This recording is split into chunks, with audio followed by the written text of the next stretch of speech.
साथ इनसे बातचीत करेंगे। सर, लगातार खोड़ कॉन्स्टिट्यूंसी में आप थे, क्या हालात है इस समय? क्योंकि रूमर्स ये लगातार चल रहे हैं और लगातार लोगों को कहा जा रहा है कि रूमर्स विश्वास ना, क्योंकि पाकिस्तान के विदेश मंत्री जो है उन्होंने कह दिया कि 18 तक ही सीज फायर है।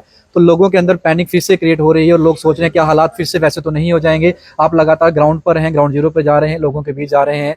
देखो, ये जो आपने बात बोली कि 18 के बाद कुछ भी हो सकता है, ये र्यूमर तो फैला हुआ है। आज हर जगह 12 तो ये चीज़ तो है, बट हमें महफूज जगहों पर रहना है, हमें अपना जान का ख्याल रखना है। बट अब ये है कि लिमिटेड बंकर्स हैं, उनकी कमी तो है, इतनी जल्दी बनेंगे नहीं। But we hope good sense prevail और इसका उल्लंघन ना हो।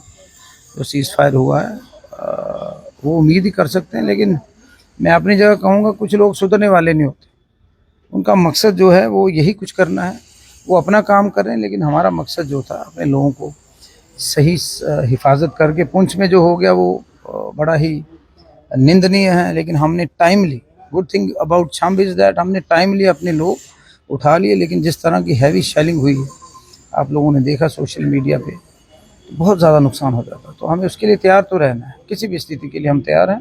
आर्मी के साथ कंधे से कंधा मिला के हमें खड़े होना है और उम्मीद तो रखनी है कि ये बेवकूफ़ी दोबारा ना करे ये मुल्क। लेकिन सर, भरोसा कैसे किया जा सकता है? क्योंकि जिस दिन सीज फायर की बात हुई थी उसी दिन आपका सबसे पहले जो है फेसबुक पर एक पोस्ट आया था जिसमें आपने कहा था कि शेलिंग फिर से शुरू हो चुकी है और लोग जो है वो सेफ रहें। क्योंकि उसके बाद हमने कई जगह पे खबर चलाई कि कैबिनेट मिनिस्टर खुद जो है ये क्लेम कर रहे हैं, क्योंकि वो उसी समय उसी कॉन्स्टिट्यूंसी में थे। तो आप कैसे देखते हैं, विश्वास किया जा सकता है ऐसे पड़ोसी जो लगातार नापाक हरकतें करा जा रहा है? देखो, उम्मीद कर सकता हूँ, लेकिन विश्वास पूरी तरह नहीं किया जा सकता। ईमानदारी से आपको कह रहा हूँ, विश्वास नहीं किया जा सकता। उनका मकसद कुछ और है, उनका मकसद यही कुछ करना है। तो लेकिन हमें अपनी जगह सेफ रहना है और जल्दबाजी नहीं करनी है। आई होप लोग इस चीज़ को मानेंगे। स्कूल वापस खुल चुके हैं, पहले बंद किए गए थे, अब आहिस्ता आहिस्ता सारी चीज़ें खुल रही हैं। जो लोग पहले घरों से बाहर आपने उन्हें सेफ प्लेसेस पे रखा गया था, शेल्टर हाउसेस में रखा गया था, क्या वापस अपनी जगह वापस आ रहे हैं कि अभी भी सेफ शेल्टर हाउसेस में? 90% लोग चले गए हैं, क्योंकि बहुत मुश्किल हो जाता है सेफ जगहों पे रहना। हमने श्योर किया था गाड़ियों का प्रबंध जितना हो सके, सारा तो नहीं होता, लेकिन फिर भी खाने का प्रबंध मैं शाबाशी दूंगा अपने महकमों को। हेल्थ वालों ने बहुत बेहतर काम किया, कैंप्स भी लगाए और बहुत मुश्किल दौर था। पहली बार हुआ कि जम्मू शहर में कहीं ना कहीं इफेक्ट अनएक्सपेक्टेड, उसके लिए तैयार रहना है आप। सीएम साहब खुद जो है एक हीरो की तरह उस हर एक जगह पहुंच रहे हैं। यहाँ पर जो है इस तरीके की डिवास्टिंग सिचुएशन जो थी देखने को मिली, जहाँ जहाँ भी जो है डिस्ट्रक्शन हुआ वहाँ वो खुद जा रहे हैं, मुआवजा देख रहे हैं किस तरीके से है, जायजा ले रहे हैं चीज़ों का। कैसे देखते हैं एक मुख्यमंत्री खुद जो है ग्राउंड रिपोर्ट ले रहा है और डीसीज को ये कह रहा है कि जल्द से जल्द कंपनसेट करना और रिहेबिलिटेट करना उन लोगों को जिनके घर उजड़े हैं? हमारे आइडियल हैं वो। और जिस वक्त रिहाड़ी में हमारे थापा साहब शहीद हुए, उस वक्त हालांकि सिक्योरिटी एजेंसीज हमें अलाउ नहीं कर रही थी, लेकिन वो कहेंगे एक एक बॉर्डर पे वो परगवाल वालों को वो मिले, छम्ब वालों को वो मिले, सांबा, बिश्ना, अरनिया, कठुआ, हर बॉर्डर पे खुद जाकर उन्होंने एक बताया है कि आई एम पीपल्स मैन, क्योंकि लोगों द्वारा चुने गए हैं, वो हमारे आइडियल हैं।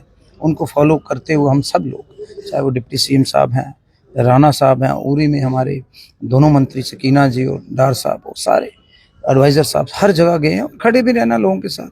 उनका हौसला भी बनता है और क्योंकि हम उनमें से एक हैं और यही एक it's a wonderful example what honourable CM साहब। आखिरी सवाल पूछूंगा सर, बंकर्स की बात आ रही है और केंद्रीय मंत्री की बात करें जितेंद्र सिंह जी, उन्होंने भी कहा कितने देंगे, सीएम साहब ने कहा कितने देंगे, लेकिन आज जब मुसीबत आई तब जहां बंकर थे वहां पे उस तरीके की स्थिति थी नहीं कि वहां कोई रह पाता। अब बनाने की बात आ रही है, तो ऐसा क्यों होता है हर बार जब मुसीबत आती, चाहे वो कोरोना हो चाहे ये चीजें हों, हमें जब सिचुएशन रियलाइज होती है उसके बाद हम कदम उठाते हैं, पहले से हम किसी भी चीज के लिए प्रिपेयर सर क्यों नहीं होते हैं? जिन लोगों की जान चलेगी उनकी जिम्मेदारी अब किस पर होगी सर? देखो, मैं आपको बताऊं कि ये बिल्कुल सही बात है, कमियां तो हैं, कमियां बहुत ज़्यादा रही हैं और डिमांड ऑफ बंकर्स जो है वो बहुत ज़्यादा है। अब लोग कह रहे हैं गलियां नालियां छोड़कर हमें फर्स्ट प्रायोरिटी, तभी हम अपनी देश की आर्मी के साथ कंधे से कंधा मिला कर रह सकते हैं। ये कमियां हैं, इनको दूर करने की ज़रूरत है। मैं बिल्कुल आपके साथ सहमत हूँ इस चीज़ पर। धन्यवाद। बहुत बहुत शुक्रिया सर हमारे साथ बातचीत करने के लिए। इस समय जिस तरीके से ग्राउंड सिचुएशन जो है और बॉर्डर पर जो लोग इस समय वहाँ पर मौजूद हैं, जिस तरीके से क्लेम किया जा रहा था,